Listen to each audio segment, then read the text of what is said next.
Last one for you. It usually takes, as you hear, the old axiom, 4 or 5 years to evaluate a draft. How do you evaluate Baker Mayfield right now and what has happened with him, with the Browns? How are you sussing this out? And if the Browns do move on from him, is there someone in the draft? And then the third part of the question is, where would Mayfield look best, do you think? Todd I mean, McShay. obviously, I had Sam Darnold ahead of him. I think it was that year. So, I liked him. I liked him a lot, and he hasn't played to the level. I think his body type and his play style has affected him, and it's almost you look at. I'm not saying that Matt Corral is Baker Mayfield, but it's a little bit of that, like aggressive, moving around, don't have the body. You're hoping that he can hold up, but it's taken a toll on him. And I think some of the like high energy, not rah, but just his demeanor when things aren't going well. Grown men don't want to hear from you, and the way you are. And like early on, I think people in the organization bought into it and appreciated that about him. It seemed to have kind of taken its course and worn some individuals down inside that organization. So we'll see. But clearly he's not going to be a Cleveland Brown from everything I'm being told moving forward. And, who still needs a quarterback? We talked about the Colts is one.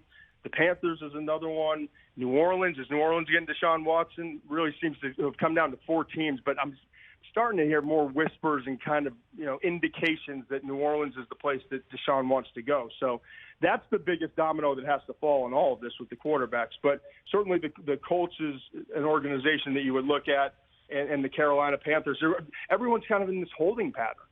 Of what does Deshaun do? You got 4 organizations. You throw in the Browns and the Falcons, and what does Deshaun do? And then if it's not Deshaun, Jimmy Garoppolo and Baker Mayfield then become available, and it'd be a trade. So this has been one of the most fun, interesting, and crazy, pre-free agency periods and free agency periods, and mostly because of the trades that we've seen and the decisions, obviously, with Tom Brady and Aaron Rodgers to go back to their respective teams. Well, just throwing it out there real quick, is there somebody that would fit the Browns? I mean, if you're saying and you're hearing, and it does seem like the writing's on the wall that Mayfield's gone no matter what, and your colleague Schefter and our friend Schefter is reporting out that the Browns have already been told they're out.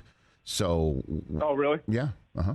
What happens when I watch Virginia Tech guards for the afternoon. That's what happens. Yeah. That's what happens. So you're asking me, is that like with the Browns sitting there at 13? Like, could they possibly be players in this draft? I mean, that's around where you expect these quarterbacks to go. Seattle would probably be the earliest, in my opinion, that a team would take a quarterback at number 9. The Browns would be 13, and we know the 2 names. It's Kenny Pickett from Pittsburgh, and I know the handspan thing isn't a big deal.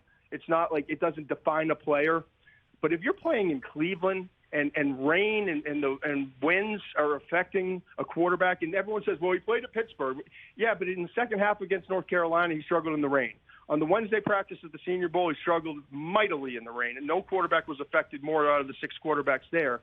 I worry about him in that division and where you have to play. I'd much rather see him like in the NFC South, for example, where you're covered for the vast majority of the season by domes and warm weather stadiums.